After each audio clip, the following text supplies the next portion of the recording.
Halo semuanya, apa kabar? Mudah-mudahan semuanya dalam keadaan sehat ya. Kembali lagi di channel WPU bersama saya Sandika Gali. Dan kali ini kita akan memulai sebuah seri baru, di mana seri ini menjadi seri yang paling banyak diminta oleh teman-teman semua dari sejak cukup lama ya teman-teman. Ya, jadi serinya itu adalah mengenai tutorial React. Kita akan coba membahas sebuah teknologi yang sangat populer saat ini yang dinamakan dengan React. Dan kalau teman-teman lihat judulnya, bahkan teman-teman bukan hanya akan mendapatkan tutorial React, tapi akan mendapatkan tutorial React yang paling masuk akal untuk pemula. Penasaran kan maksudnya seperti apa? Makanya tonton terus videonya sampai akhir. Oke teman-teman ya, kalau misalkan teman-teman mau langsung ngikutin tutorialnya, sebenarnya teman-teman bisa langsung skip aja videonya ke menit berikut ini.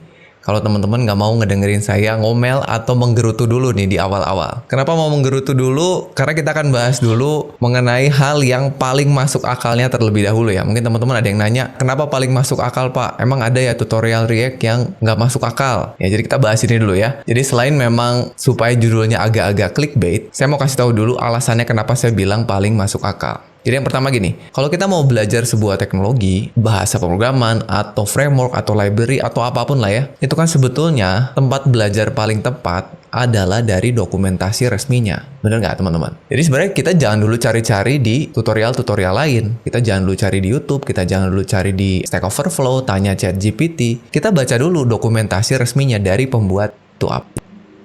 Kontribusi mereka terhadap nama dev saya ini nggak masuk akal ya. Saya nih ya, langsung setidaknya penjelasan mengenai apa itu React. Ya, jadi kalau teman-teman lihat di sini, kalimat pertamanya di sini adalah ini kan ada jargonnya atau tagline-nya, dia adalah library untuk web dan native user interface. Oke ya. Sekarang kalau scroll ke bawah, kita langsung dikasih tahu membuat user interface dari komponen.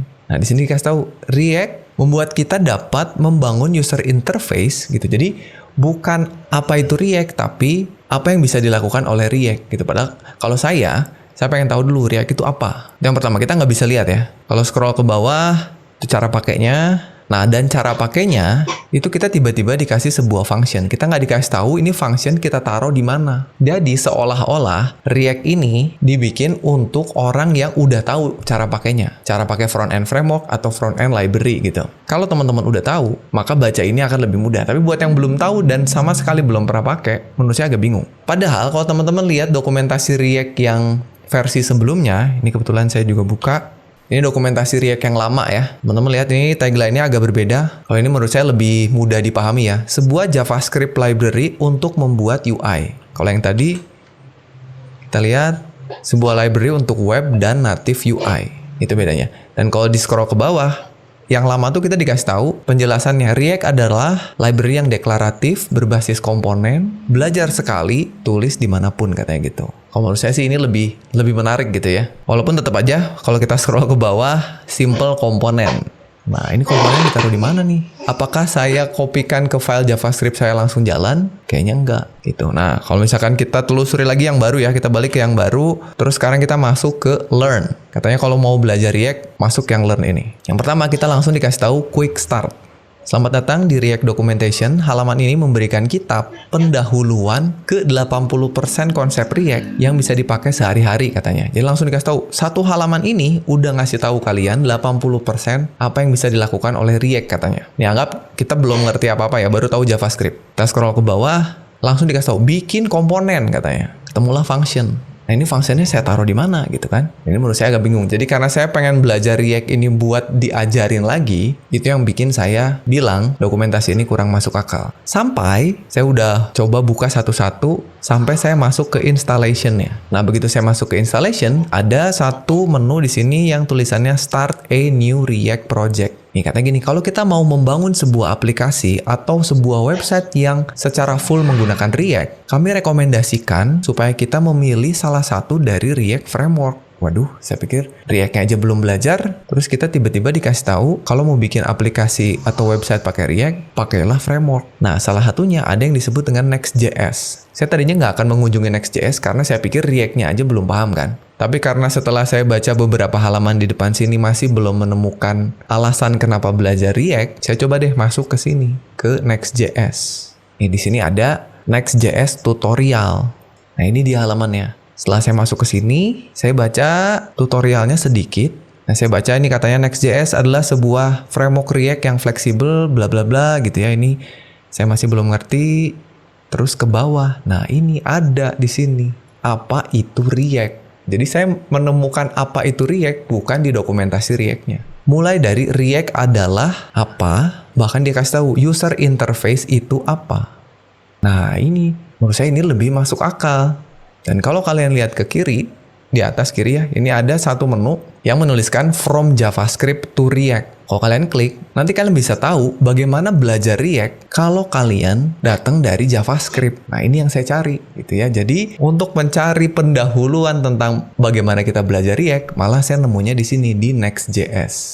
Jadi teman-teman bisa kunjungin aja linknya di sini ya, nextjs.org/learn/foundation/from JavaScript to React. Ya, dan ini menurut saya adalah dokumentasi React yang paling masuk akal gitu. Jadi sebetulnya maksud saya yang paling masuk akal di sini adalah dokumentasi React yang ada di Next.js. Ini paling masuk akal untuk pemula. Jadi kalau kita kembali ke sini, kalian bisa belajar mengenai React dengan mengikuti ada 9 halaman di sini ya. Ada 9 menu yang bisa kalian klik, dan ini menurut saya cocok banget buat kalian yang pemula. Jadi silakan ikutin aja tutorial yang ada di Next.js atau penjelasan yang ada di Next.js ini kalau kalian bener-bener belum pernah belajar atau belum pernah menggunakan React sama sekali. Ya, tapi kalau misalkan kalian mau belajarnya bareng-bareng sama saya untuk mengikuti tahapan-tahapan yang ada di website Next.js ini, untuk mengetahui cara pakai React seperti apa, fungsi utama yang ada di React itu apa aja, sampai nanti akhirnya kita bisa membuat sebuah aplikasi yang sangat sederhana dengan menggunakan React. Oke ya teman-teman ya, jadi itu mungkin pengantarnya sedikit keluh kesah saya mengenai dokumentasi dari React. Buat website praktis dengan AI Website Builder Hostinger. Tulis konsep website. Oke,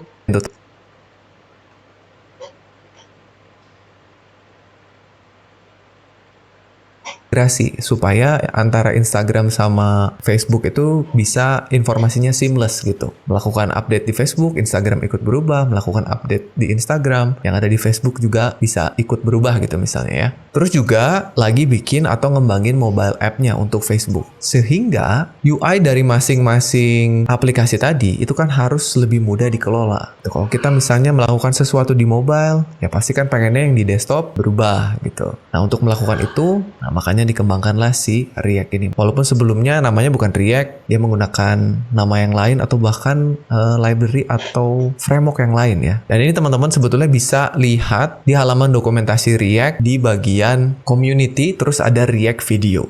Jadi teman-teman masuk ke dokumentasinya React, di atas ada community, nanti masuk di bagian video di sini ya.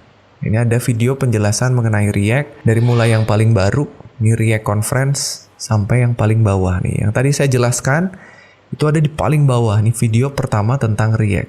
Ini saran saya teman-teman nonton ya, videonya ini keren banget ya. Jadi ini si Jordan Walk-nya ini ada Tom Okino, dia ngejelasin mengenai awal mula kenapa sih ada React gitu ya. Ini sakti banget nih.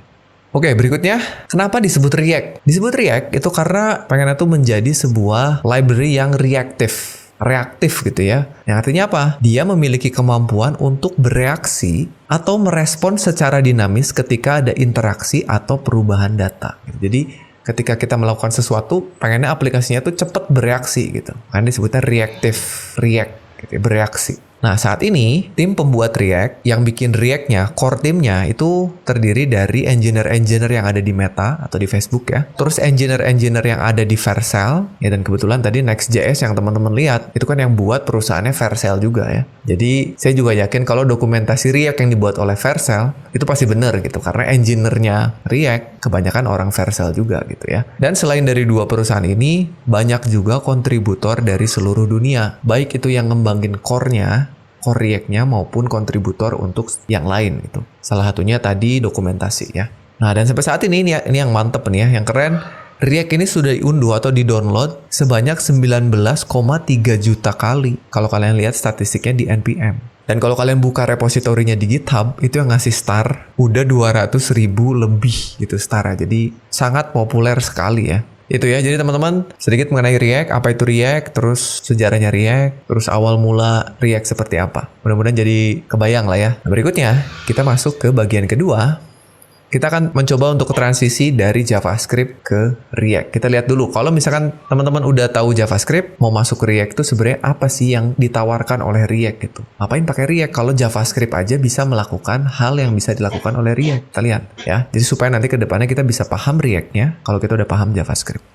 Oke, kita lihat. Kita mulai dengan mengingat-ingat kembali gimana caranya halaman web kita atau browser kita ngerender UI hasil codingan HTML kita. Atau istilahnya bagaimana browser itu menginterpretasi coding kita untuk menghasilin UI. Nggak usah ngomongin yang interaktif dulu sebetulnya, menghasilkan UI aja dulu ya.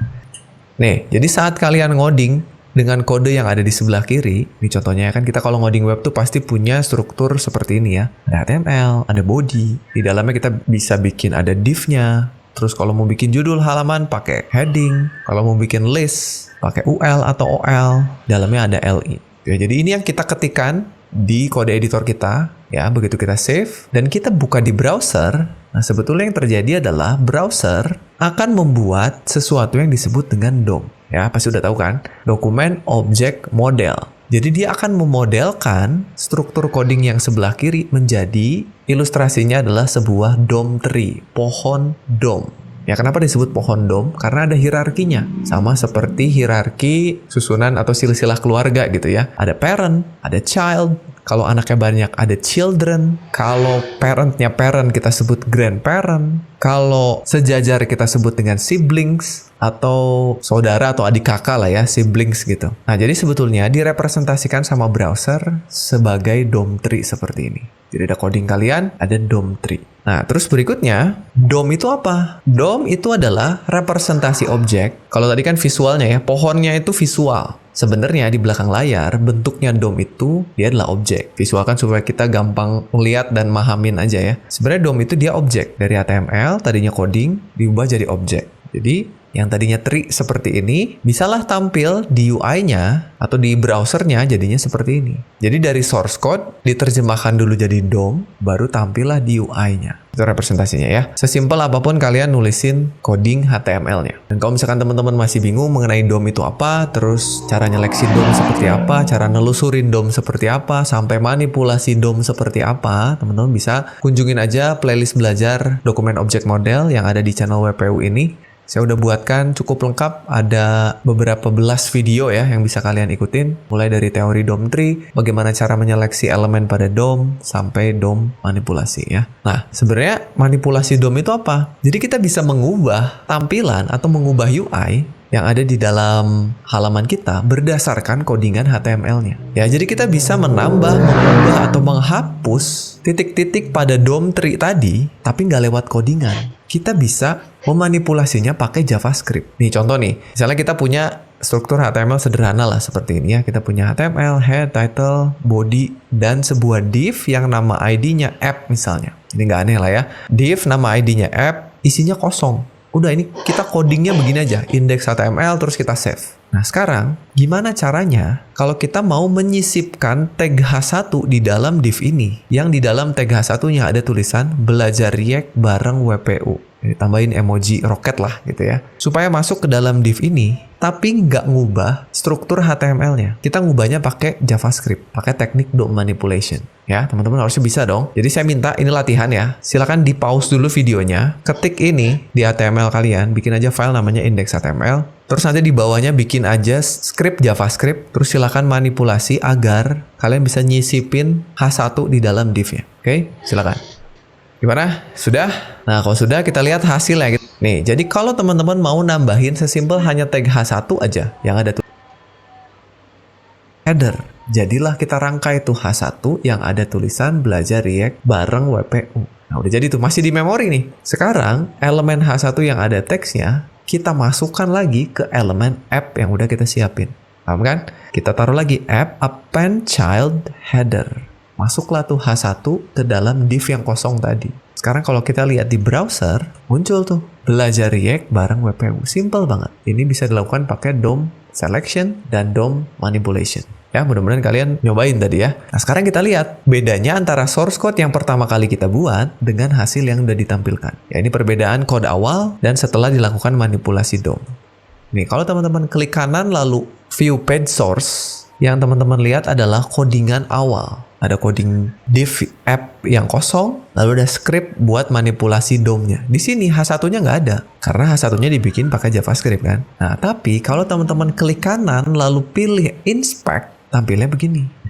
Lihat codingannya beda. Yang di sebelah kiri nggak ada H1-nya, tapi di sebelah kanan ada H1-nya. Jadi kalau teman-teman buka webnya pakai inspect, lalu klik tab elemen, ini adalah representasi dari DOM setelah kita lakukan manipulasi pakai JavaScript. Itu ya. Jadi inilah yang dilakukan ketika kita mau memanipulasi website pakai JavaScript. Oke, harusnya sih nggak ada yang aneh ya. Jadi manipulasi DOM menggunakan JavaScript, itu yang pertama, HTML yang kalian tulis itu merepresentasikan konten halaman awalnya. Jadi codingan awal tuh merepresentasikan konten halaman awalnya. Nah, DOM itu merepresentasikan konten halaman yang telah diupdate atau yang udah diperbaharui menggunakan JavaScript tadi. Nah, kalau kalian mengubah DOM menggunakan JavaScript polos atau istilahnya vanilla JavaScript, nggak pakai framework, nggak pakai library apapun, emang kelihatannya sakti ya. Kita bisa nambahin satu elemen, kayak tadi ya, nambahin H1, kita mau nambahin paragraf, kita mau bikin supaya elemennya bisa diklik pakai JavaScript. Bisa, dan kelihatannya keren gitu ya. Tapi nulisnya ribet, teman-teman. Mungkin tadi nggak kelihatan karena kita nambahinnya cuma satu elemen, H1 doang gitu ya. Tapi bayangin ketika kalian mau bikin halaman yang utuh, bikin button, bikin card, bikin navbar, bikin slider gitu. Tapi pakai JavaScript. Kalian nggak tulis manual tuh si HTML-nya. Semakin banyak yang harus kalian buat pakai JavaScript, pasti makin ribet. Karena harus diseleksi, harus di-create elemennya, dimasukin ke dalam elemennya. Ribet gitu ya, lama-lama. Yang tadi kalian coba, itu kan ditulis manual buat nambahin satu buah H1. Buat nambahin H1 aja kalian nulisnya begini. Bikin dulu elemennya, bikin teksnya, masukin teks ke elemen, masukin elemen ke wadahnya gitu ya. Bayangin kalau kalian punya paragraf. Bayangin kalau kalian punya list item. Ada berapa create elemen yang harus ditulis gitu. Jadi semakin banyak, kalau pakai teknik yang tadi, pakai JavaScript polos, pakai vanilla ya, waktu yang kalian butuhin pasti banyak kan. Lama gitu ya. Nanti kita sebagai developer tuh bakalan ngabisin waktu buat nulisin bagaimana sesuatu akan dilakukan. Kayak tadi kan satu-satu tuh. Bikin elemen, masukin elemen, simpen elemennya ke div, baru tampilin. Jadi kita capek gitu, nulisin satu-satu. Gimana. Nah, alangkah lebih baik, enaknya gitu ya, kita bisa nulisin apa yang harus dilakukan. Bukan gimana caranya, tapi bikinin saya tombol, bikinin saya heading. Enaknya kan gitu ya. Dan biarkan komputer yang mikirin langkah-langkahnya gitu. Kan enaknya gitu. Daripada kita nulisin satu-satu, mending kalian kasih tahu aja. Bikin heading. Udah nanti yang ngerangkai, bikin elemen, masukin ke sini, itu pengennya sih biarin si komputernya gitu. Nah, hal ini apa dan bagaimana ini ada istilahnya teman-teman. Ada yang disebut dengan imperatif atau deklaratif programming. Yang kita lakukan di JavaScript tadi, yang polos itu disebut dengan imperatif. Ya, sedangkan yang ingin kita lakukan itu disebut dengan deklaratif. Ya, atau supaya lebih jelas kita bahas sedikit ya. Imperatif dan deklaratif programming. Jadi imperatif programming itu nulisin langkah demi langkah bagaimana sesuatu harus dilakukan. Bikin elemen, masukin kemana gitu ya, satu-satu gitu. Sedangkan deklaratif menuliskan apa yang pengen dihasilkan. Bikinin saya tombol, bikinin saya heading, gitu ya, bikinin saya card, bikinin saya navbar. Itu deklaratif, mendeklarasikan. Atau istilahnya gini deh, kalau imperatif programming itu seperti kalau kalian ke restoran, pengen pizza gitu ya. Tapi kalian nggak bilang pengen pizza, nggak, saya pengen pepperoni pizza gitu ya. Tapi nggak, kalian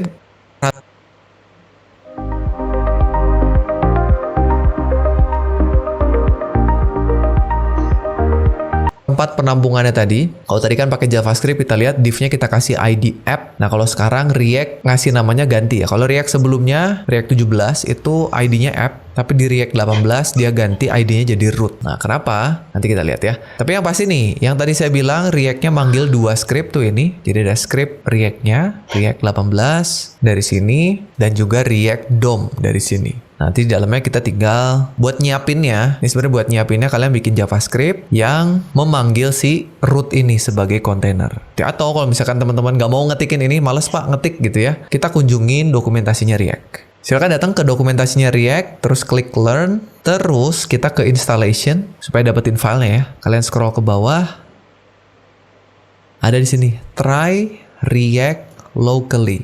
Nah, ini kalian bisa download aja nih di sini. Jadi kalau kalian klik nanti kalian akan diarahkan ke sebuah script yang ada script React-nya. Ya, yuk kita siapin. Buka kode editornya. Di sini saya bakalan pakai Visual Studio Code. Oh ya, tapi sebelumnya tolong siapin dulu folder ya, teman-teman ya. Saya udah nyiapin foldernya di desktop. Saya kasih nama foldernya belajar React seperti ini. Supaya nanti kita bisa nyimpen filenya di dalam. Ya, kalau sudah, silahkan buka VS Code-nya. Ini dia, dibuka VS Code-nya. Terus kita maximize dulu, kita ke file. Open folder yang tadi yang ada di desktop. Ini ya, kita select folder. Nah, sekarang kita bikin file namanya index.html.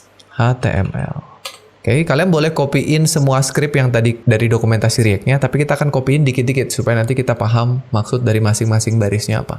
Oke? Jadi teman-teman boleh ketik aja tanda seru tab di sini. Ini supaya simple, kita metanya hapus dulu aja ya. Kita metanya hapus dulu. Sini kita kasih belajar React. Terus di bodinya tadi kita bikin sebuah div yang ID-nya root. Oke.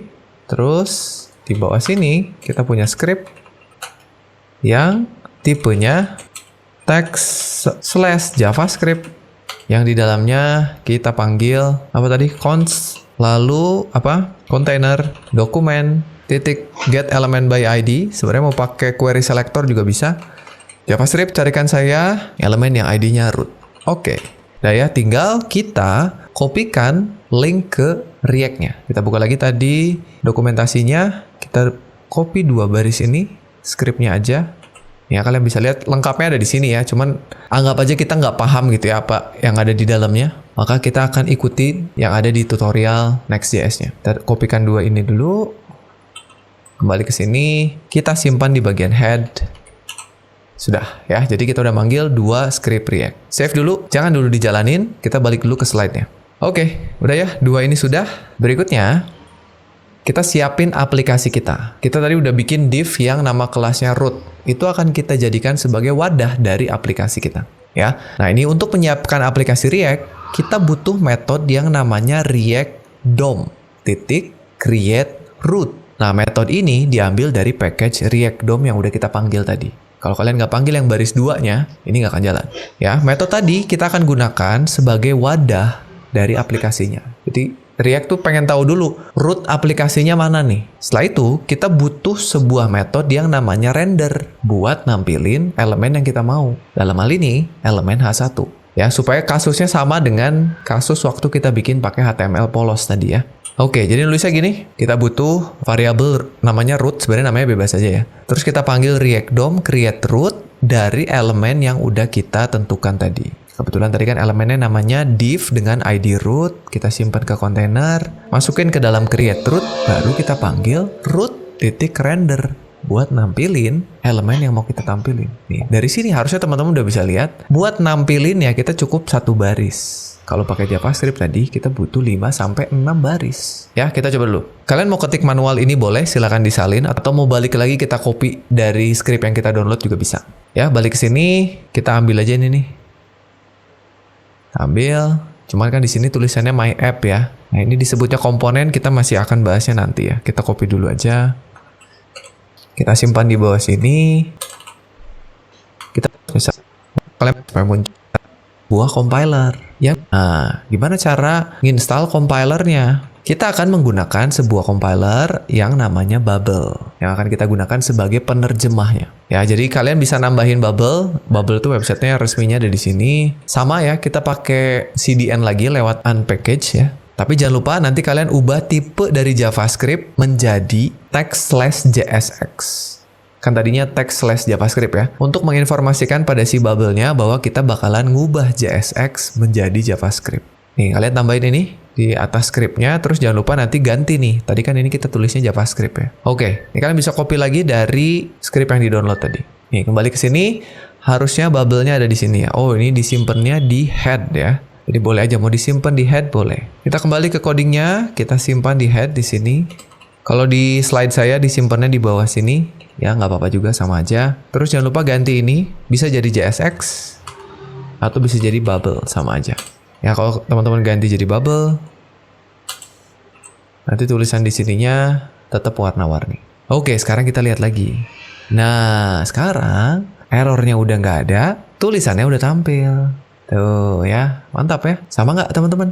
Jadi, saya ucapkan selamat buat kalian karena itu adalah aplikasi React pertama kalian. Ya, harusnya sekarang semuanya udah berhasil nampilin web seperti ini. Nah, dan sekarang kita akan lihat, kita akan bandingin ya, script vanilla JavaScript dan script React yang udah kita buat. Nih, ini JavaScript buat nampilin H1 yang tulisannya belajar React bareng WPU tadi, sedangkan React seperti ini. Nah, mungkin teman-teman bilang, Pak, cuma beda 2 baris, Pak. Nggak apa-apa lah pakai JavaScript. Ya memang, kalau elemennya cuma 1, bedanya 2 baris. Tapi bayangin kalau misalnya kalian bikin elemennya ada 5, 10, 20, akan menduplikat berapa baris ini? Kalau di React, nambahnya nggak akan terlalu banyak. Tapi kalau pakai vanilla, nambahnya bisa berkali-kali lipat. Ya, jadi menggunakan React itu bisa mempermudah atau mempersingkat manipulasi DOM kita. Mantap ya. Sekarang sebelum lanjut, kita bahas dulu dikit mengenai JSX kali ya. Apa sih sebenarnya JSX itu, Pak? Apa bedanya sama HTML? Nah, kita lihat ya. Jadi JSX itu adalah sebuah ekstensi sintaks untuk JavaScript yang biasanya dipakai untuk deskripsiin UI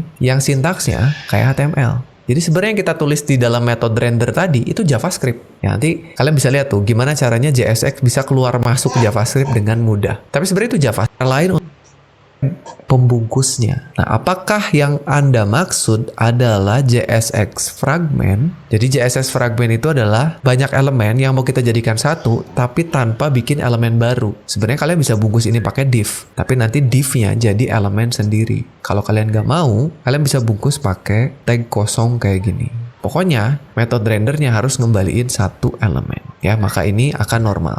Dengan asumsi kalian udah punya gambarnya. Ya, itu yang pertama. Jadi harus ngembaliin satu elemen. Ingat-ingat. Yang kedua, kalian harus selalu tutup semua tagnya. Nah, ini yang saya bilang tadi salah satu karakteristik JSX yang strict. Kalau HTML itu nggak semua elemennya kita butuh tutup tagnya, teman-teman. Kayak misalkan kalian bikin tag UL terus di dalamnya ada LI-nya. Kan LI itu punya buka LI sama tutup LI ya. Kalau kalian hilangin tutupnya, jadi LI buka tulisan nggak ada tutupnya, itu boleh. Sama HTML-nya boleh aja. Tapi kalau JSX wajib ditutup. Gitu. Contohnya kayak gini. Ya, tadi semua udah benar, H1-nya ada tutupnya. Bahkan kalau ada tag yang nggak punya pasangan, yang nggak punya penutup, tag tersebut harus self-closing. Jadi ini harus ditutup nih. Padahal kalau HTML nggak ada tutupnya begini, nggak masalah. Kan kalau tag pembuka, tag penutup tuh oke lah ya. Biasanya juga kalian lakukan. Bahkan kalau di VS Code udah ditutupin manual. Tapi kalau kalian lupa, misalnya nggak pakai tutup, kayak gini, error dia.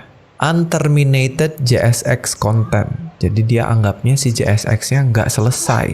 Tuh, yang kedua, selalu tutup semua tag-nya. Ingat-ingat. Yang ketiga, kalau ada atributnya, kalian gunakan camel case. Hampir untuk semuanya. Ini contohnya. Kalau misalnya kalian punya metode yang namanya onClick. Ya kan, kalau di HTML tuh nulis onClick boleh aja. C-nya kecil, tetap jalan. Tapi kalau di JSX, harus huruf besar. Nah, ada beberapa atribut yang berubah nama. Contohnya kelas. Kalau di HTML, kita mau ngasih kelas ke sebuah elemen, cukup tulis kelas huruf kecil semua. Selesai. Tapi kebetulan, di JSX, kelas itu udah dipesan namanya. Jadi tulisan kelas di sini beda. Nanti dia bentrok sama kelasnya JavaScript. Makanya, kalau kalian mau ngasih kelas di HTML, di komponen kalian, ganti jadi class name. Huruf N-nya jadi besar. Itu contohnya ya. Nanti kalau kita udah masuk belajar JSX dengan lebih dalam, kita bakalan tahu atribut-atribut apa aja yang bisa kita pakai. Terus kalau berubahnya jadi gimana. Oke, itu 3 aturannya. Dan ini kalau kita jalanin, tampil alert seperti biasa ya. Kalian boleh coba, tinggal tadi di pause aja videonya, terus disalin. Ya, jadi itu sekilas mengenai cara pakai React yang sangat sederhana, teman-teman. Berikutnya, kita masuk ke topik yang saya sebut dengan prerequisite. Nah, ini biasanya selalu saya sampaikan ketika kita memulai sebuah seri baru, ya, dimana kita harus tahu dulu nih, apa aja yang harus kita siapin kalau kita mau belajar React. Baik itu dari sisi pengetahuannya, atau dari sisi softwarenya. Ya, kita lihat satu-satu. Yang pertama, materi apa yang harus kalian kuasai terlebih dahulu. Jadi jangan main loncat aja ke React kalau materi-materi ini belum kalian pahami ya. Yang pertama jelas HTML dan CSS. Itu karena harusnya kalian udah bisa bikin website yang bagus dulu pakai harus. Jadi harus mulai.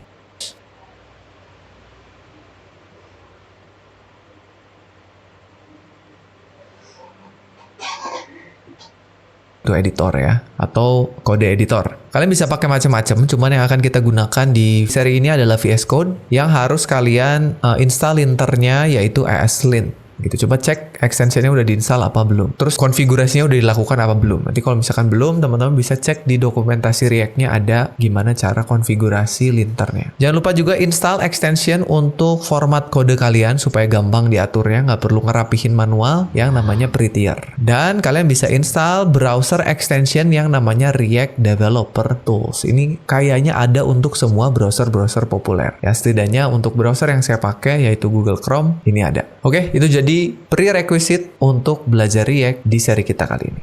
Oke, dan kalau teman-teman sekarang udah siap untuk belajar lebih jauh mengenai React ini, di bagian kelima kali ini kita akan masuk ke bagian paling penting, yaitu kita akan membahas mengenai konsep-konsep utama yang ada pada React ya. Jadi apa aja sih konsep yang menjadi inti yang harus kita pelajari di dalam React ini. Jadi kalau teman-teman lihat ada 3 core konsep di dalam React. Yang pertama jelas adalah komponen, yang kedua ada yang disebut dengan props, dan yang ketiga ada yang disebut dengan state. Ya, jadi 3 hal ini harus teman-teman kuasai dulu atau minimal tahu dulu ya sebelum kita masuk ke konsep-konsep React lain atau fitur-fitur React lain yang lebih kompleks lagi. Kita bahas dulu mengenai komponen ya. Gimana cara kita membuat UI di dalam React menggunakan komponen. Ya, jadi intinya pada saat kita membuat UI, ya sebuah UI itu kita bisa pecah menjadi bagian-bagian yang lebih kecil yang kita sebut dengan komponen. Mulai dari contohnya yang tadi kita buat adalah komponen header ya atau heading gitu. Sebuah komponen itu bisa sangat sederhana, hanya terdiri dari satu elemen saja atau bahkan sangat kompleks. Bahkan satu halaman web pun itu kita bisa anggap sebagai sebuah komponen. Walaupun jadinya komponennya gede banget gitu ya. Jadi komponen-komponen UI yang bisa kita lihat dan kita interaksikan bisa kita anggap sebagai komponen.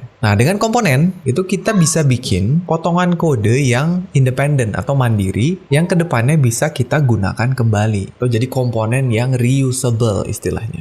Ya, jadi contohnya kalian bisa anggap sebagai blok-blok pada Lego lah ya, yang bisa kalian susun gitu. Dimana nantinya kita bisa susun potongan-potongan kecil tadi agar menjadi sebuah blok atau sebuah bentuk yang lebih besar. Yang kalau misalkan kita mau bongkar pasang, itu bisa kita lakukan dengan lebih mudah. Jadi kalau pengen ngubah elemen pada UI-nya, kita tinggal ubah komponennya aja. Nah, ini contoh komponen yang bisa kalian lihat. Misalnya kita mau bikin sebuah media komponen. Yaitu di dalamnya juga bisa terdiri dari beberapa komponen lagi. Ada komponen image, ada komponen deskripsi, ada komponen button. Jadi yang kecil-kecil ini juga komponen. Ketika kita rangkai menjadi sesuatu yang lebih besar, contohnya media ini atau card lah ya, itu juga bisa kita jadikan sebagai komponen. Nah, nanti card ini kita simpan ke dalam sebuah section tertentu di dalam website kita. Section itu bisa kita anggap juga jadi sebuah komponen. Nah, untuk bikin komponen di React tuh gimana caranya? Pertama, teman-teman harus pahami dulu bahwa komponen pada React itu pada dasarnya adalah sebuah function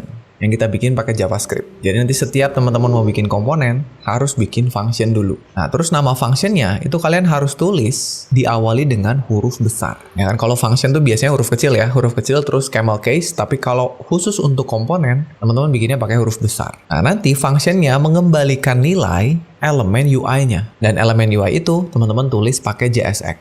Ya, jadi strukturnya HTML tapi di dalamnya bisa pakai JavaScript. Nah, nanti pada saat mau ngerendernya, teman-teman panggil seolah-olah dia adalah tag HTML. Itu sama kayak tadi kita manggil H1 gitu. Tapi sekarang kita manggil komponennya dengan ada tag pembuka dan tag penutupnya. Ya, contohnya kayak gini. Jadi kalau tadi tulisannya kita langsung tulis di metode render, sekarang kita tarik untuk jadi sebuah komponen terpisah. Caranya teman-teman bikin sebuah function, misalnya kita kasih nama header, depannya huruf besar, terus dalamnya kalian nge-return JSX-nya. Jadi yang tadinya ada di render, pindah ke function header. Terus pada saat di render, kita tinggal panggil komponennya, tapi pakai lebih kecil dari dan self-closing tag-nya. Gini ya, mari kita coba ya. Kita balik ke codingnya lagi. Sekarang kita akan ubah agar komponen kita yang tadinya langsung ditulis di render jadi sebuah komponen terpisah ya. Kita bikin functionnya di sini. Function huruf besar header misalnya. Nulisnya kayak function biasa, langsung return kurung buka kurung tutup JSX-nya. Ini kita cut aja. Cut, masukin ke dalam. Tinggal kita panggil header. Jangan lupa ditutup tag-nya ya. Jadi ini caranya kalau mau pakai gaya komponen ya. Kita save dulu, kita lihat hasilnya. Tuh ya, sama aja. Sekarang kalau kita lihat, kita inspect elemennya ada di sini ya. Di belajar React bareng Pak Dika dalam bentuk H1. Berikutnya, kita bisa bikin komponen yang bersarang. Jadi kita bisa bikin komponen berada di dalam komponen lain. Kita lihat. Sebuah aplikasi itu biasanya di dalamnya terdapat banyak komponen. Jadi kayak tadi kita lihat media komponen, kita bisa cara menuliskan tagnya kembali di dalam komponen lain atau saat kita render. Contohnya kayak gini. Jadi kalau misalnya di dalam komponen homepage kita mau manggil 2 kali komponen header, ya walaupun contoh kali ini agak aneh ya, tapi ini bisa. Maka nanti akan menghasilkan 2 komponen seperti ini tampilannya. Silakan kalau kalian mau coba nambahin komponennya jadi 2, jadi 3, bisa ya. Nah, tapi selain kita bisa menggunakan komponennya berulang-ulang, tentu saja kita juga pengen pada saat kita panggil komponennya lagi, informasi yang ada di dalamnya itu berbeda. Nah, ini perilaku dari komponen yang berikutnya, yaitu dinamis. Jadi selain reusable, dia juga dinamis. Ya, jadi gimana caranya nih kalau kita pengen menggunakan komponen yang sama tapi informasinya beda? Ya, contoh sederhana di dalam komponen header kita, misalnya kita pengen nampilin tulisan yang berbeda. Nah, itu bisa kita lakukan dengan menggunakan yang namanya props. Ya, kita bahas dulu apa itu props. Jadi, di dalam HTML biasa, itu kan kita bisa pakai atribut untuk mengubah perilaku dari sebuah elemen. Ya, kita bisa kasih kelas, kita bisa kasih ID, kalau image kita bisa kasih source, src, kita bisa kasih style, dan masih banyak lagi ya. Dan itu menyebabkan perilaku dari setiap elemennya bisa berubah meskipun elemennya sama, gitu. Contohnya nih, tadi ya seperti atribut src yang ada di dalam elemen image. Kita bisa mengubah sumber gambarnya. Jadi kita bisa punya 5 tag image yang src-nya beda-beda. Tagnya sama, tapi gambarnya beda-beda gitu ya. Itu kalau di HTML. Nah, mirip seperti itu, kita juga bisa mengirimkan properti sebagai informasi buat sebuah komponen. Nah, React nyebutnya ini props. Ya, props itu nantinya bisa ditangkap sebagai sebuah objek saat komponen dibuat. Jadi pada saat kita bikin komponen, props-nya bisa dikirim, dan pada saat ditangkap, props itu bentuknya adalah objek. Nah, kita akan coba untuk menampilkan tulisan yang berbeda pada komponen header kita. Ya, misalnya gini, kita panggil komponen header 2 kali, tapi setiap komponennya punya props, ya kita sebutnya props author yang nilainya beda. Maka author ini nanti akan ditangkap atau dikirimkan ke parameter props yang bentuknya adalah objek. Sehingga bisa kita panggil nanti di dalam JSX-nya sebagai properti dari objeknya. Nulisnya kan gini ya, props.author. Nah, kalian bisa nyimpen propertinya ke dalam kurung kurawal. Nah, kurung kurawal di sini digunakan untuk masuk ke dalam script JavaScript pada saat kita lagi ada di JSX. Dan ini maka akan menghasilkan tampilan yang berbeda. Karena masing-masing punya props author yang beda. Kita coba ya. Balik ke coding kita. Sekarang kita panggil header-nya 2 kali. Ya, kalian bisa klik di sini, terus Alt, Shift bawah. Nah, tapi kita kasih props yang beda. Kita kasih nama aja author, ya nama propsnya bebas ya. Misalnya penulis gitu, atau kita kasih name aja ya. Name gitu ya, sama aja. Mau cuan dari trading? Bisa. Nih, pelajarin dulu dasarnya. Gimana candlestick-nya? Ada panjang, pendek, doji, hammer, hanging man, dan shooting star. Gimana chart polanya? Ada basic, netral. Begini. Nah, teman-teman pengen nampilin data menggunakan list item pakai UL atau OL ya. Ya, jadi kan sangat umum atau biasanya juga kita sering banget pengen nampilin banyak data pakai pengulangan. Misalnya datanya dalam bentuk array, dalam bentuk objek, atau dapat dari API misalnya, ngambil dari database. Pengen nampilin datanya, tapi pakai pengulangan. Nah, salah satu caranya, kita bisa pakai salah satu metode pada array. Ya kan banyak tuh ya, bisa pakai for each, bisa pakai filter, bisa pakai map. Itu metode yang ada pada array. Nah, itu ditujukan untuk memanipulasi data dan menampilkan elemen UI yang identik secara style. Kayak misalkan kita nampilin 10 LI, kan sama semua tuh. Tapi informasinya beda. Tiap LI punya data yang beda di dalamnya. Ya, contoh kali ini kita akan coba pakai array map ya untuk melakukan pengulangannya. Misalnya kita kasih sebuah contoh klasik. Kita punya sebuah variabel yang namanya students yang berupa array. Di dalamnya ada 3 buah data mahasiswa. Yang pertama ada Sandika, yang kedua ada Dodi, yang ketiga ada Eric. Nah, kalau kita mau nampilin datanya ke dalam LI, teman-teman bisa gunakan map kayak gini ya. Panggil array-nya, terus kita map, ambil elemen di dalamnya, pakai arrow function, tampilin tiap-tiap data atau elemen pada array-nya. Oke, simple aja, kita coba ya. Balik ke codingnya, kita bikin dulu di sini ya. Kita kasih const students, ada S-nya karena dia array-nya banyak isinya. Kita kasih Sandika, Dodi, dan Eric. Ya, buat yang suka ngikutin playlist pembelajaran di WPU pasti udah kenal lah ya, 3 orang ini. Sekarang kita mau panggil ini header yang ini kita hapus aja. Sekarang di bawahnya kita mau bikin UL. Ya, kita bikin UL. Seperti ini. Di dalamnya kita mau looping LI-nya. Nah, loopingnya berarti kita kan butuh JavaScript ya. Kalau mau pakai JavaScript, kita buka dulu kurung kurawal, lalu kita tulis arrow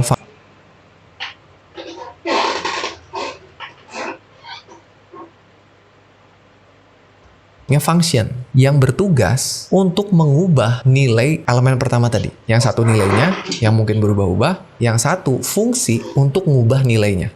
Ya, ada dua, selalu berpasangan. Nilai yang berubah dan cara mengubahnya, ada dua. Nama functionnya boleh apa aja, sebenarnya nama state-nya juga boleh apa aja ya. Tapi biasanya nama functionnya ini diawali dengan kata state, lalu diikuti dengan nama state-nya atau nama nilainya. Jadi pasangan, misalnya tadi like, kita bisa bikin nama state-nya like. Berarti nama functionnya set like. Atau kalau misalnya state-nya score, berarti nama function buat ngubahnya set score. Ya, selalu berpasangan. Ini contohnya, kita bisa punya variabel likes dan fungsi set likes. Kita tulis pakai destructuring. Jadi kita panggil hooks-nya react use state. Ini mengembalikan array, langsung kita tangkap pakai destructuring. Kurung siku, ambil variabelnya, ambil functionnya. Ya, yang pertama, nanti kita bikin dulu itu. Terus, kita juga bisa ngasih nilai awal pada variabelnya. Misalnya kita pengen nilai awal dari variabel like ini 0. Nah, maka kalian langsung kasih aja argumen pada hook use state-nya. Kayak gini.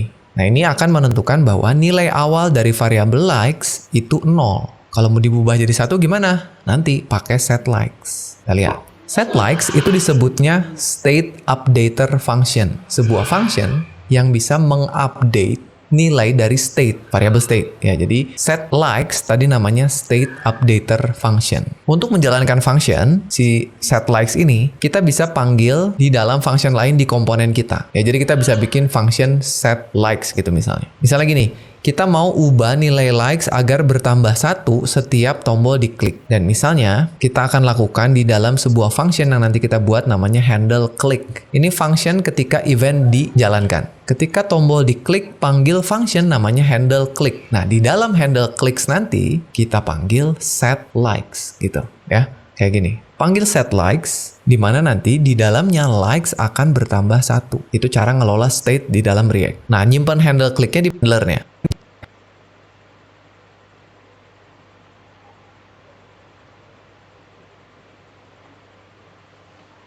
Set di tengah sini, maka akan mengembalikan nilai yang tadinya berapapun setelah ditambah atau dikurang, balik lagi jadi 0. Ya, silakan teman-teman boleh cobain ya. Nih pokoknya buatlah agar aplikasinya bisa kayak gini. Bisa nambah, bisa kurang, ya kurang terus sampai berapapun, nambah terus sampai berapapun, terus reset. Dan kalau mau lebih challenging lagi, coba buat hanya menggunakan 2 buah komponen. Satu komponen button, kan kita punya 3 button nih. Bikin jadi sebuah komponen yang punya props yang beda. Jadi jangan bikin 3 komponen button yang beda. Bikin 1 komponen button, sama bikin 1 komponen text. Gitu. Jadi kalau pakai kasus kita, kalian punya homepage, di dalamnya ada 2 komponen yang propsnya beda-beda. Silakan dicoba. Nah nanti ini kalau udah bisa, coba bikin counter yang lebih kompleks. Nih, saya udah bikinin contoh kasusnya. Jadi sekarang kalau teman-teman lihat nih, tombol resetnya nggak bisa diklik nih. Saya mau bikin studi kasusnya gini. Tampilannya sama, tapi saya pengen dia cuma bisa nambah sampai angka 10 aja. Jadi kalau angkanya udah 10 ditambahin, maka nggak bisa nambah lagi. Tulisan 0-nya akan berubah menjadi tulisan done misalnya. Terus kalau dikurangin juga nggak bisa kalau dia di bawah 0. Jadi paling kecil tuh angkanya 0. Kalau diklik tombol minus lagi, maka tulisan 0-nya juga berubah jadi done juga. Dan saat tulisannya jadi done, tombol resetnya nyala. Kita lihat contohnya gini. Ini, jadi awalnya resetnya nggak bisa diklik. Kalau saya klik tanda tambah, bisa nambahin terus sampai angka 10. Nah, kalau udah 10, tulisannya done. 2 tombol ini nggak bisa diklik, cuma reset yang bisa diklik. Jadi saya kliknya reset.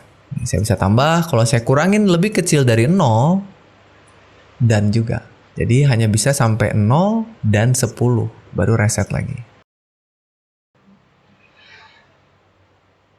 Halo teman-teman semua, apa kabar? Mudah-mudahan semuanya dalam keadaan sehat ya. Kita kembali lagi di playlist belajar React yang paling masuk akal untuk pemula bersama saya Sandika Gali. Ya, dan di episode kedua kali ini, kita akan masuk dulu untuk membahas mengenai instalasi dan konfigurasi dari library React ini, atau istilahnya kita akan menjalankan React di komputer kita, tapi dengan cara yang benar, teman-teman ya. Jadi kan kalau di episode sebelumnya, di episode pertama kita udah belajar mengenai apa itu React, tujuannya buat apa, sampai dengan kita mencoba menggunakan React dengan cara yang paling sederhana. Nah, tapi sayangnya cara tersebut adalah bukan cara yang paling benar untuk menjalankan React di komputer kita. Yaitu adalah cara yang paling cepat dan paling mudah, khususnya kalau kita mau belajar untuk menggunakan React untuk pertama kali. Ya, jadi kalau teman-teman ingat, di video pertama kita sudah berhasil untuk membuat aplikasi React yang sangat sederhana seperti ini ya. Jadi kita bisa nampilin tulisan, kita bisa nampilin data di dalam list, dan kita juga punya sebuah button yang semua ini kita bentuk dalam komponen di dalam React-nya ya. Nah, untuk membuat ini semua, kita menggunakan React dengan cara memanggil library-nya menggunakan CDN, atau kita include script-nya ke dalam HTML kita. Ya, dengan menggunakan cara ini, memang betul React-nya bisa kita jalanin, tapi React-nya sendiri bilang ini bukan cara yang benar, apalagi kalau aplikasinya mau kalian pakai untuk bikin aplikasi web yang beneran lah gitu ya. Nah, di sini kalian bisa lihat script-nya kita panggil menggunakan CDN di atas HTML kita, lalu sintaks React-nya kita simpan masih di halaman HTML yang sama. Ya, ini bukan cara yang benar. Nah, terus gimana dong cara yang benarnya? Nah, cara yang benarnya adalah kalau kita mau jalanin aplikasi yang menggunakan library React, kita butuh sesuatu yang disebut dengan build tool, yang akan kita jadikan sebagai alat bantu untuk mempermudah kita ngoding aplikasi React.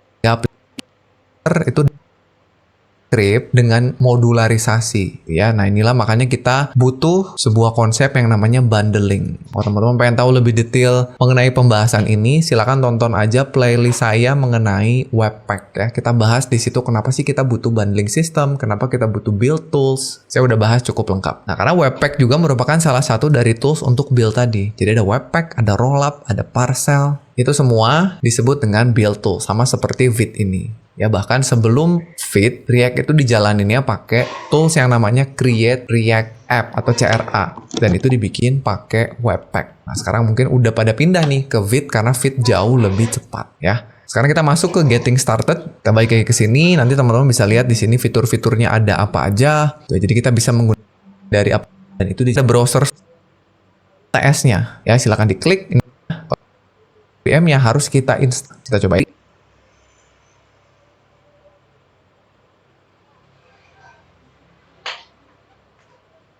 Pencet tab aja supaya dicariin nama foldernya kalau ada ya. Kita pencet enter, itu udah masuk ke foldernya ya. Kalau kita ketik ls untuk ngelist isi dari foldernya, kita udah dikasih beberapa folder dan file default. Nih, kita dikasih sama si Vite-nya. Sebelum kita jalanin perintah pnpm ini, gimana kalau kita pelajari dulu apa sih maksud dari isi folder itu ya? Kita buka di VS Code aja, teman-teman boleh ketik kode spasi titik.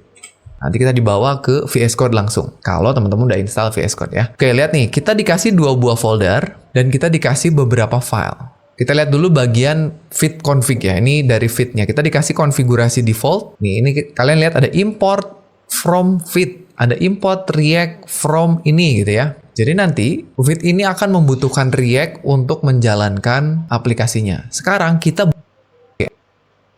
run, terus ini perintahnya, dev. Itu artinya untuk jalanin React di saat development. Pada saat udah selesai nanti aplikasinya jadi, kita pengen build. Nah, kita panggil npm run build. Itu ya, dan seterusnya. Jadi inilah file-file dasar yang dikasih sama si Vite-nya. Terus ada src. Nah, ini aplikasi React kita. Kita udah dikasih template-nya. Ada file main.jsx. Ingat teman-teman, ini JSX yang akan dijalankan pertama kali. Ya, kalau teman-teman lihat di index, nih lihat nih, yang dijalanin sama aplikasi kita adalah main.jsx. Jadi ini aplikasinya.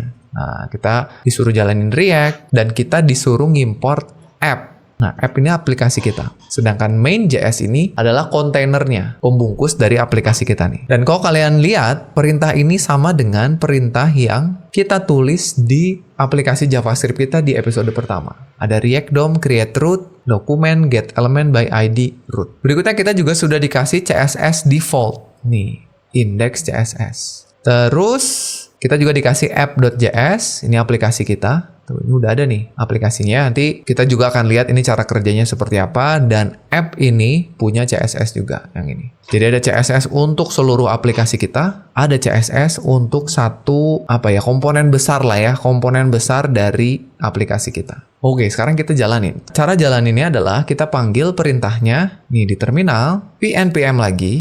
Kalau teman-teman pakainya npm atau yarn harus sama perintahnya ya. Karena tadi di awal kita pakainya npm. Popeye suyu, chocolate dream, the real Korean chocolate uyu. Popeye suyu, chocolate dream, I love you. Uyu, Popeye suyu, Popeye suyu, chocolate dream, I love you. 사랑해요, 어리사. Daripada ribet milih, pilih yang udah pasti. Baru. Dan kita diklik index.css-nya, klik kanan. Dah, terus sekarang kita masuk ke app.js. Nah, di dalam app.js ini, kita nggak butuh logo. Ya, boleh kita hapus. Kita nggak butuh, ini juga nggak butuh, dan CSS-nya juga nggak butuh ya. Terus, isi dari app-nya, kita bisa hapus juga ya. Kita hapus saja, supaya mulai dari 0 ya. Hapus sampai sini, sudah. Ya, kita save dulu ini. Create root sama dokumen get element by ID. Jadi nggak perlu. Nah, ini kita hapus. Oke, sekarang kita lihat hasilnya. Masih sama ya, nggak ada error. Kita lihat di inspect, console, aman ya. Ini udah jalan. Sip. Dan terakhir, tinggal kita build. Karena udah selesai, kita matikan servernya, Ctrl C. Kita npm run build. Oke, sudah beres. Sekarang di sini harusnya dan juga ada yang benar menggunakan build system yang dinamakan dengan Vite.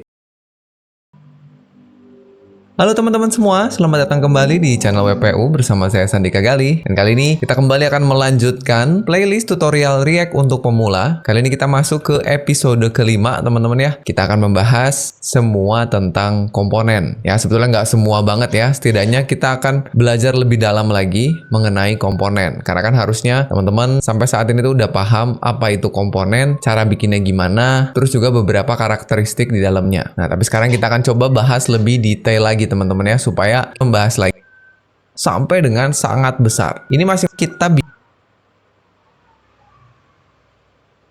kalau terlalu kecil teman-teman, semua elemen di halaman kita jadikan sebagai komponen ya, karena tadinya kalian pengennya supaya tanggung jawabnya nggak terlalu dulu. Mungkin ada tim yang senangnya bikin komponennya kecil-kecil, mungkin ada tim yang senangnya bikin komponen tuh gede-gede. Kita harus tahu dulu gitu ya. Jadi pada akhirnya bisa juga setelah kita tahu semua teori-teorinya, semua konsep-konsepnya, balik lagi ke gaya dan kebiasaan codingnya. Tapi secara umum sih kita bisa mulai dari komponen yang besar. Kita coba bikin komponen yang gede dulu, terus nanti kita lihat bisa kita pecah nggak. Nah dan ini yang akan kita lakukan nanti di latihan pertama kita. Sebelum kita ke latihan, nah saya punya beberapa pertanyaan yang harus kalian ajukan ke diri kalian sendiri ketika nemu sebuah komponen ya. Jadi yang pertama kita tanya dulu kira-kira ya, apakah di dalam komponen itu terdapat bagian konten atau layout yang bisa dipisahin nggak? Kalian cek dulu. Terus yang kedua, ini kira-kira mungkin untuk digunakan kembali nggak? Terus yang ketiga, apakah komponen ini melakukan terlalu banyak hal atau tidak? Atau udah cukup spesifik nih komponennya? Atau terlalu spesifik? Nah itu sih tanyain juga. Terus cek lagi, apakah komponen ini bergantung pada banyak props? Dan yang terakhir, cek nih JSX-nya jadi terlalu kompleks atau tidak nih ya. Kalau jawabannya iya, maka kemungkinan besar kita butuh untuk membuat komponen baru dari komponen yang besar ini gitu. Jadi kalau misalkan dari kelima pertanyaan ini hampir semua atau bahkan semuanya jawabannya iya, udah langsung kita bikin komponen baru nih kayaknya. Jadi biar lebih kebayang gimana kalau kita cobain coding untuk studi kasus kita ya. Oke, jadi yang pertama saya minta teman-teman kunjungi repo GitHub saya di github.com/sandikagali/belajar React untuk pemula. Saya sudah siapkan kode untuk episode kelima. Silahkan diklik aja di sini. Nanti di dalamnya ada folder namanya starter app yang ada 2 buah file. Saya udah siapin app.jsx dan app.css untuk kita simpan ke dalam aplikasi React kita. Jadi ini dibuka dulu, kita siapin. Sekarang kita instalasi fresh aplikasi React kita ya. Jadi silakan teman-teman boleh simpan kodenya dimanapun di komputernya. Saya akan simpannya di desktop aja. Jadi saya mau klik kanan, bikin folder baru. Oh, atau langsung aja kita open in terminal di desktopnya ya, supaya nanti yang bikininnya si Vite-nya. Nih saya sudah buka terminal. Ingat di komputernya harus terinstall pnpm ya. Pastikan dulu ada pnpm-nya. Ya sudah ada ya. Kalau sudah ini kita clear dulu. Teman-teman boleh ketik aja pnpm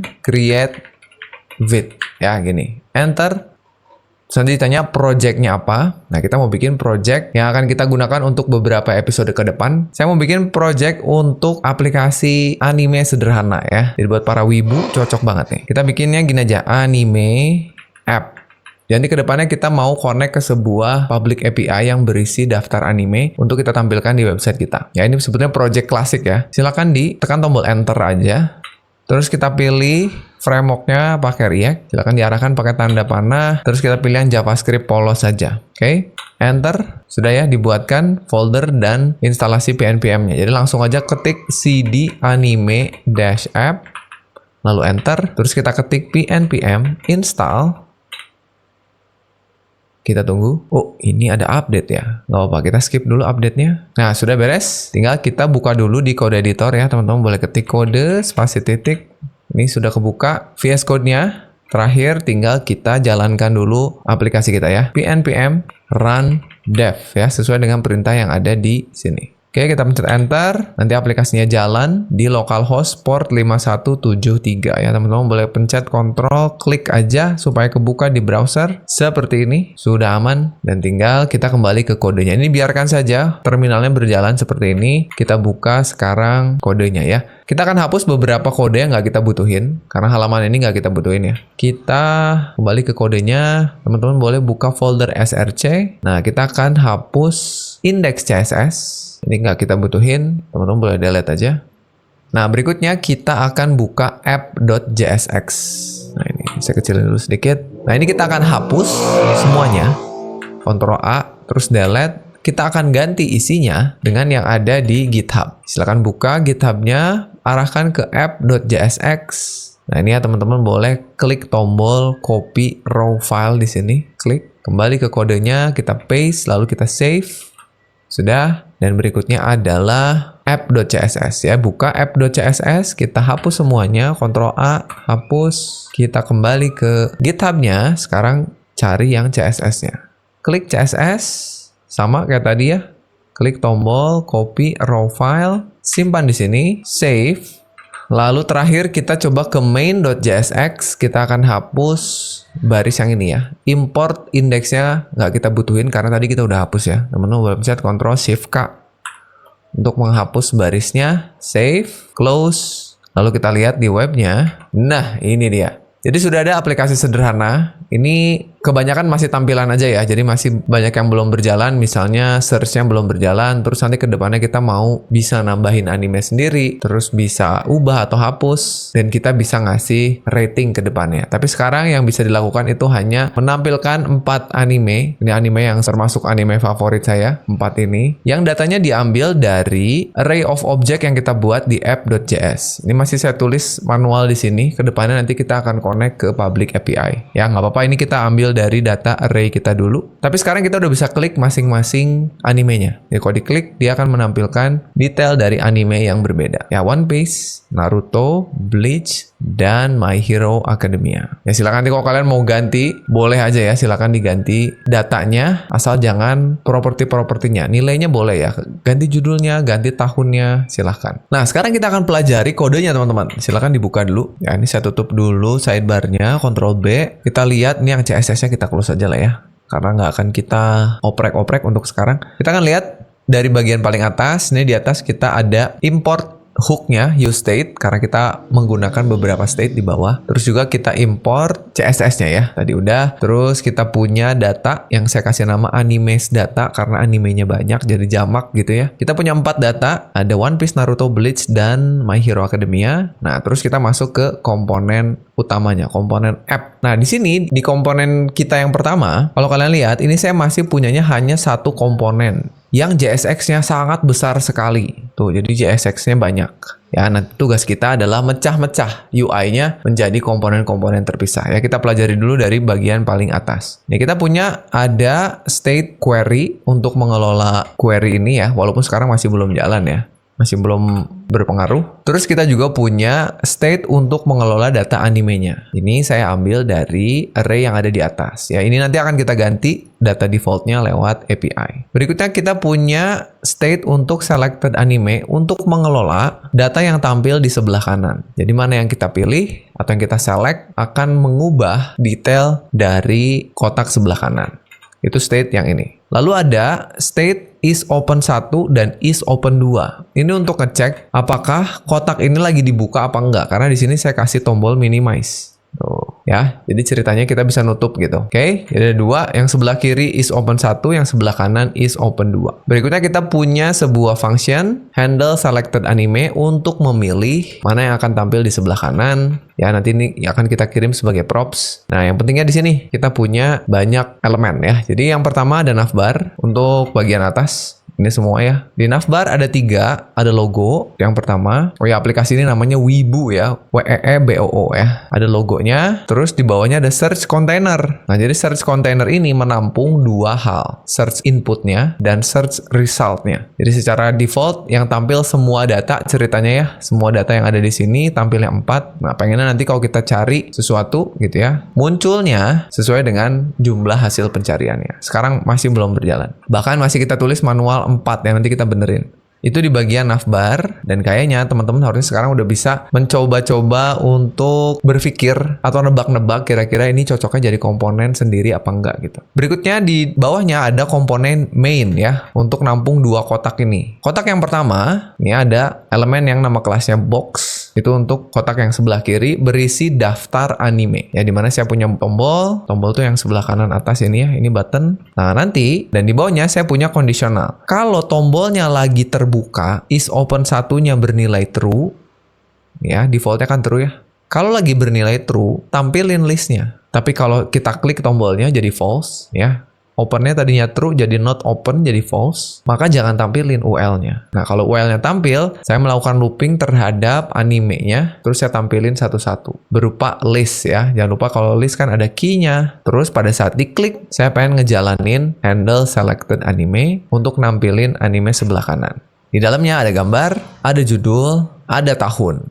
Yaitu untuk yang sebelah kiri. Yang sebelah kanan, itu untuk menampilkan si animenya, sama juga ada tombol di atas. Bahkan ini mirip banget ya. Ada logikanya juga, kalau tombolnya lagi true gitu ya, lagi terbuka, tampilin detailnya. Ini sesuai dengan anime yang lagi kita select di sebelah kiri. Kalau ini ditambah nampilin tahun, skor, dan juga sinopsis. Ini ya di bawah sini. Itu teman-teman ya, jadi komponen besar cuma 1 yang kalau kita lihat kayaknya semua pertanyaan komponen yang tadi itu jawabannya iya. Nah, makanya sekarang saya minta tugas kalian coba diubah dulu komponen yang 1 besar ini menjadi komponen yang kecil-kecil. Silakan teman-teman boleh pause videonya, cobain dulu ubah jadi komponen sendiri sebelum nanti kita coba bareng-bareng.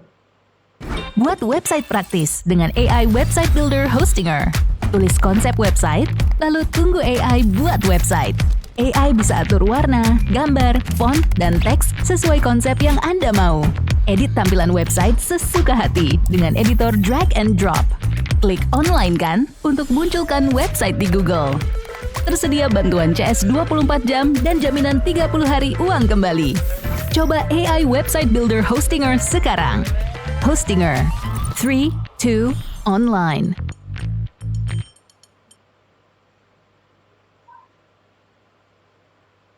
Oke, kita coba dari mulai yang paling atas teman-teman ya. Kita satu persatu sedikit demi sedikit. Kita mulai dari komponen navbar. Ya, kita ambil dulu navnya. Cara saya tuh biasanya gini, saya tutup dulu komponen terluarnya, klik navnya jadi komponen sendiri, terus kita cut. Kita blok, kita Ctrl X. Begini, lalu di sini kita panggil nama komponen yang akan kita buatnya. Sekarang belum ada, kita bikin tapi nggak apa-apa, kita panggil komponennya. Misalnya saya mau panggil namanya navbar gini ya. Gini, jadi saya memanggil komponen navbar, ada error navbar is not defined. Kita definisikan dulu di bawah. Oke, sekarang kita bikin apa? Masih ingat caranya? Function navbar, kurung buka kurung tutup, kurung kurawal, kita return. Return kurung buka kurung tutup, enter, baru kita paste. Ya, Ctrl V. navbar yang tadi, save. Nah, sekarang teman-teman lihat nih, ada error di sini. Set query is not defined. Kenapa? Karena dia butuh state query tuh. Sedangkan state-nya ada di mana? State-nya ada di main. Nah, makanya kita pindahin ya. Scroll ke atas, nah ini query-nya. Teman-teman boleh klik di barisnya, terus pencet Ctrl X supaya kita cut satu baris. Scroll ke navbar, kita simpan di sini. Dah, itu. Kita lihat dulu hasilnya aman ya, nggak ada yang error. Berarti satu navbar udah kita pisahin. Nah, tapi lihat nih teman-teman, masih terlalu besar nggak komponennya? Kelihatannya masih terlalu besar nih. Tapi kita akan benerinnya belakangan. Kita coba bikin yang mainnya dulu ya. Sekarang mainnya. Scroll, ini kita hapus spasinya. Mainnya kita tutup, kita cut, blok terus cut ya, Ctrl X, kita bikin main. Begini, kita scroll ke bawah, sini ya. Di bawah navbar, kita bikin lagi function, main, kurung awal, return, kurung buka kurung tutup, enter, Ctrl V. Sudah, mainnya pindah. Tapi lihat banyak banget errornya, karena semua state-nya ada di app kita ya. Jadi ini coba kita pindahin dulu. Nanti ke depannya mungkin kita akan naikin lagi ke atas, tapi nggak apa-apa ya. Kita coba turunin semua dulu ya. Jadi ini boleh diblok semua, karena yang butuh bukan app, yang butuh adalah main. Kita pindahin ke main, ke sini. Sip, sudah harusnya errornya hilang semua ya. Oke, sekarang kita kembali lagi ke webnya, aman ya. Tuh, jadi kita udah pindahin dua komponen besar, navbar dan main. Nah, sekarang pertanyaan apakah udah selesai? Belum ya. Masih terlalu besar nih. Komponen navbar masih terlalu besar, komponen main masih terlalu besar. Benerin satu-satu. Kita mulai dari navbar dulu ya. Kita lihat. Komponen yang besar itu sebetulnya yang search ini ya. Tapi kayaknya logo juga bisa kita jadiin sebagai komponen sendiri. Jadi saya mau lakukan itu.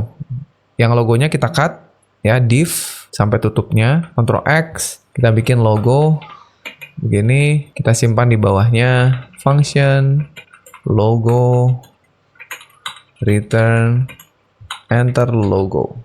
Sip, logo sudah. Di bawahnya search ya, kita cut lagi, kita bikin search begini, kita bikin di bawah logo function search lalu Ctrl V. Oke, sekarang error lagi karena state-nya sekarang ada di navbar nih. Jadi kita harus pindahin ke dalam ya. Kita cut, Ctrl X, kita pindahin ke search. Oke, karena yang menggunakan sebetulnya hanya search aja kan. Jadi ngapain kita simpen di navbar tadi. Sudah, beres. Oh, search-nya hilang. Kenapa? Karena belum kita return ya. Ini salah ya. Ini di-cut dulu. Lupa return ya. Gini harusnya. Tadi saya lupa nambahin return. Nah, muncul lagi. Oke. Jadi search-nya harus dikasih return. Oke, mantap. Apakah udah beres? Kayaknya belum ya. Ini kayaknya saya masih pengen bikin search result-nya itu menjadi sebuah komponen sendiri. Jadi saya mau bikin gini. P-nya saya cut. Terus saya mau bikin misalnya namanya num result ya. Karena dia angka kan. Komponennya namanya num result. Kita bikin di bawah sini function num result. Jangan lupa kita bikin return ya. Nah, begini. Sudah, sip. Jadi sekarang komponennya sudah sesuai kebutuhannya. Yang navbar kayaknya udah ya. Navbar turun jadi begini, turun lagi logonya. Cukup. Ini nggak usah kita pecah lagi. Untuk yang search, sebenarnya input juga bisa nih ya. Jadinya search input gitu ya. Atau nggak usah lah ya, nggak apa-apa. Untuk kali ini nggak usah. Nanti kalau kita butuh, kita bikin jadi komponen lagi. Oke, sekarang kita turun ke main. Nah, ini yang seru nih. Untuk main, sebenarnya kalau teman-teman lihat, di dalam main itu kita punya dua buah box. Nih. Gimana kalau setiap boxnya kita jadiin satu komponen? Kita mulai dari komponen atau box yang pertama ya. Box yang pertama, ini sebuah box untuk nyimpen list dari anime. Jadi gimana kalau kita bikin namanya anime list ya. Nih, box yang pertama tutup dulu, kita cut, kita jadiin anime list gini. Kita bikin di bawahnya function anime list. Terus kita return, jangan lupa Ctrl V, sudah ya. Nah, tapi sekarang error lagi tuh. Ada state is open dan juga animes ya. Kita akan cut animes. Ini kita cut, simpan di sini. Satu lagi is open, yang ini. Nah, ini ketika kita pindahkan ini ada permasalahan teman-teman. Kalau kita pindahkan ke sini, error yang ada di sini itu hilang ya. Yang ini hilang animation. Tapi ini masih ada nih handle selected anime. Berarti ini harus kita pindahin juga. Ini kita pindahin, simpen ke sini. Nah, lihat di sini mulai ada problem. Pada saat kita pindahin, ini udah hilang errornya. Ini udah hilang errornya. Ini udah hilang errornya. Tapi ini jadi error. Set selected anime error. Kenapa? Karena set selected anime ini nggak bisa. 3 tanda anak Anda memiliki kemampuan pemrograman. Pertama, anak terus-menerus main games, misalnya Roblox atau Minecraft. Artinya, dia sudah menjadi bagian dari dunia teknologi dan minat ini bisa dikembangkan. Wah, anak tertarik pada matematika dan tahu cara berpikir logis. Nah, ini adalah kualitas programmer masa depan loh. Ketiga, anak Anda dapat melakukan satu hal untuk waktu yang lama. Jika Anda telah menandai setidaknya satu item untuk anak Anda, TM kami, dan kami akan mendaftarkan anak Anda untuk pelajaran uji coba gratis di Sekolah Pemrograman Algoritmik.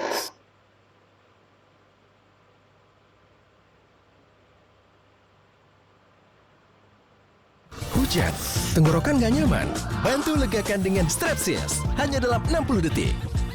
Dan structural components. Apa itu maksud dari masing-masing komponen ini? Kita bahas. Yang pertama, stateless component atau presentational component. Itu adalah komponen yang di dalamnya nggak punya state. Jadi dia nggak bikin state di dalam komponen itu. Tapi kalaupun ada data, dia dapat dari props ya untuk nampilin datanya. Tadi harusnya kita lihat ada beberapa komponen yang punya perilaku ini. Jadi sekarang kita tahu ada komponen yang stateless di aplikasi kita. Nah ini biasanya komponennya kecil dan reusable. Ya coba cek lagi nih, kira-kira komponen mana yang merupakan stateless komponen. Penting untuk mengetahui ini ketika nantinya kita mau bikin si komponennya bisa digunakan kembali. Contoh, ada bagian header, ya lihat ini nggak punya state. Jadi memang bertujuan hanya untuk menampilkan logo aja gitu ya. Dan juga satu komponen anime ini. Tadi kita bikin sampai dengan komponen anime kan? Nah, kalau lihat kodenya, sebenarnya di dalamnya nggak ada state-nya. Walaupun kita menggunakan state, tapi state-nya diambil dari komponen lain, diterima sebagai props, gitu ya. Ini disebut dengan stateless komponen. Bertujuan hanya untuk menampilkan konten atau data. Berikutnya, stateful. Nah, komponen ini adalah komponen yang punya state atau state dibikinnya di komponen itu. Ini juga bisa dibuat reusable, ya. Jadi nggak hanya yang stateless aja yang bisa dibikin reusable. Contohnya yang search ini. Ya, tadi kita lihat di dalamnya ada state query. Walaupun belum kita pakai di episode kali ini, tapi ini bisa kita bikin reusable. Search-nya bisa kita gunakan di halaman lain atau di bagian lain dari aplikasi kita. Dan yang terakhir ada structural component.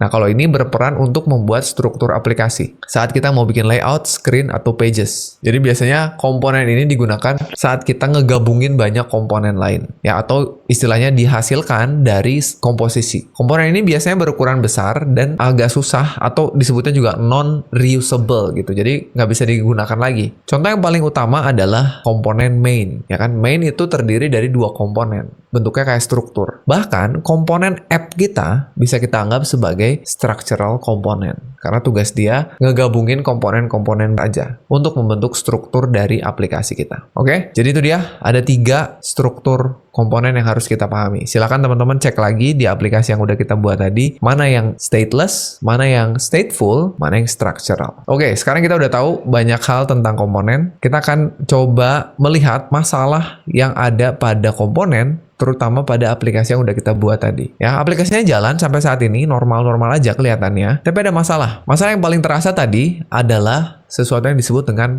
prop drilling. Yang mungkin tadi juga teman-teman ngelihat kita melakukan ini pada saat kita naruh properti ke sebuah komponen berulang-ulang. Padahal ada komponen yang bahkan nggak butuh data dari props itu. Nanti kita lihat contohnya ya. Untuk lebih jelasnya, kita akan bikin sebuah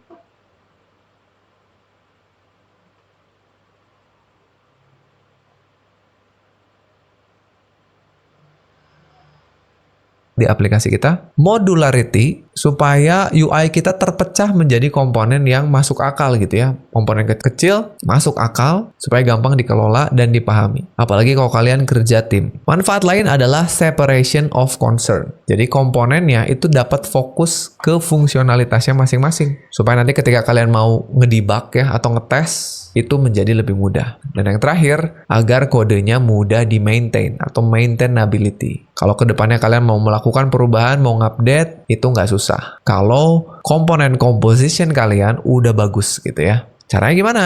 Cara yang pertama, sebenarnya kita udah coba tadi di awal, kita bikin komponen itu agar mengerjakan hal yang spesifik. Nah, kalau ini butuh jam terbang ya, butuh jam terbang, butuh pengalaman gitu. Ya, semakin lama kalian bekerja dengan React, nanti tahu sendiri gitu, mana komponen yang bagus untuk dikompos. Sesuai dengan teori-teori yang udah kita pelajari di awal tadi. Nah, tapi ada cara yang kedua, teman-teman. Kita bisa gunakan teknik yang namanya container component. Nah, ini keren banget nih. Ini memanfaatkan sebuah properti spesial atau prop spesial yang namanya children. Sehingga nanti kita bisa seolah-olah membuat sebuah template atau slot gitu untuk dimasukin komponen lain dengan lebih mudah dan modular. Nah, teknik ini bisa kita gunakan untuk memperbaiki prop drilling. Jadi cocok banget kalau mau ngilangin prop drilling pakai teknik container component. Gimana caranya membuat sebuah kontainer komponen? Sebelum ke kasus punya kita coba kasus yang lebih umum dulu deh. Misalnya gini, kita mau buat sebuah modal box ke depannya. Jadi aplikasi kalian tuh kalau misalnya mau melakukan sesuatu, keluar alert berupa modal. Modal tuh overlay ya, jadi ada di depan halamannya, ada backgroundnya warna abu-abu transparan, terus ada pop-up atau window kecil gitu. Ceritanya kalian mau bikin buat ngehapus atau nge-deactivate account kalian. Bentuknya gini si modal box-nya. Ada yang warna abu-abunya, terus di depannya ada pop-up-nya. Di dalam pop-up-nya ada icon, ada title, ada deskripsi, dan ada tombol. Ceritanya ini kalau kita buat komponennya kayak gini. Anggap aja sederhananya gini ya. Komponennya namanya modal. Di dalam modalnya itu ada div dengan kelas modal. Di dalamnya ada bodinya. Bodinya tuh nyimpen semuanya ceritanya. Saya anggap aja pakai paragraf kayak gini. Ceritanya ini modal untuk mendeactivate account. Ya, simple aja. Kompleksitasnya saya sembunyikan ke dalam paragraf. Berikutnya, ceritanya kalian mau bikin modal yang berbeda. Tapi karakteristiknya mirip banget nih, lihat teman-teman. Ada warna abu-abunya sama overlay, terus ada pop-up-nya, bentuknya juga sama. Ada ikonnya, tapi beda sekarang. Tadinya ikonnya alert ya, sekarang jadi ikonnya sukses, warna hijau. Title-nya beda, deskripsinya beda, button-nya hanya ada satu, continue. Nah, ini bikinnya gimana? Ya kalau bikin komponen sendiri sih bisa aja ya. Tapi kan nggak modular. Cerita kita mau bikin jadi modular. Coba bayangin kira-kira gimana bikinnya teman-teman. Kalau misalnya saya bikinnya kayak gini. Lihat, untuk yang sebelah kiri, kita bikin komponen modal. Terus di dalamnya, saya bikin isi dari modalnya itu ke dalam sebuah komponen terpisah. Ceritanya biar gampang digunakan lagi gitu ya. Ada di search dipakai nggak? Nggak dipakai. Ya, dilewatin aja, masuk ke sini. Di num result, baru kepake. Nah, jadi ngebenerin gimana? Nah, caranya gini. Sekarang, kita mau bikin si num result ini masuk ke komponen search. Di sini. Ya, jadi sekarang, ini bukan num result, teman-teman. Ini adalah children. Sehingga ini animes-nya bukan animes, tapi children. Gitu. Jadi nanti, num result ini akan masuknya ke sini kalau search-nya dipanggil. Nah, dari search ini, kalau kita scroll ke atas, di sini kita juga bisa mengganti komponen search-nya itu ngambil dari children-nya. Gitu. Jadi ini sebenarnya Baru, mie sedap cup kari mercon. Meledak sedapnya. Juaranya kari pedes yang gak pakai ribet. is open 1, yang ini is open 2 sama. Terus berikutnya lihat nih. Komponennya itu berupa div dengan nama kelas box, ada button, ada kondisi. Kalau tombolnya kebuka, tampilin sebuah komponen. Ini lihat, sama persis. Kalau komponen kebuka, tampilin sebuah elemen. Nah, kenapa nggak kita bikin jadi satu komponen reusable aja dengan memanfaatkan kontainer komponen tadi? Gimana? Masuk akal nggak? Sekarang gimana kalau kita coba komentari dulu deh ya. Yang selected box-nya kita komentari deh. Satu dulu kita komentari. Sekarang kita bikin supaya yang list box-nya ini jadi komponen general yang reusable. Coba saya mau ganti namanya jadi. Kita ganti jadi anime detail. Gitu. Sekarang ini semua bisa dipakai karena kita udah pindahin ke sini ya. Selected anime masuk sini. Handle selected anime masuk sini, terus state selected anime ada ya. Sekarang kalau kita jalanin, Ya, aman teman-teman. Itu dia menggunakan kontainer komponen sehingga sekarang kalau teman-teman lihat strukturnya udah lebih enak gitu dilihatnya. Kita punya navbar, di dalamnya ada search, ada num result, kita punya main, di dalamnya ada box, yang reusable boxnya, kita punya komponennya ya. Jadi sekarang kita bisa hapus ini nih, selected box. Ini udah nggak kita butuhin karena kita udah ganti jadi komponen yang lebih general dan reusable yaitu box. Ini harusnya bisa diklik, ini juga bisa diklik, aman ya. Jadi itu dia teman-teman, semua mengenai komponen yang bisa kita bahas, beserta dengan studi kasus, yang mudah-mudahan teman-teman semua jadinya semakin paham gimana cara bikin komponen yang baik dan benar, sehingga nanti di video berikutnya kita nggak ragu untuk melanjutkan lagi aplikasi kita supaya lebih lengkap lagi. Oke, jadi mungkin itu aja untuk video kita kali ini, episode kelima, tutorial React yang paling masuk akal. Terima kasih teman-teman sudah menyaksikan, kita akan ketemu lagi di episode berikutnya. Saya Sandika Gali pamit, dan seperti biasa teman-teman, jangan lupa titik koma.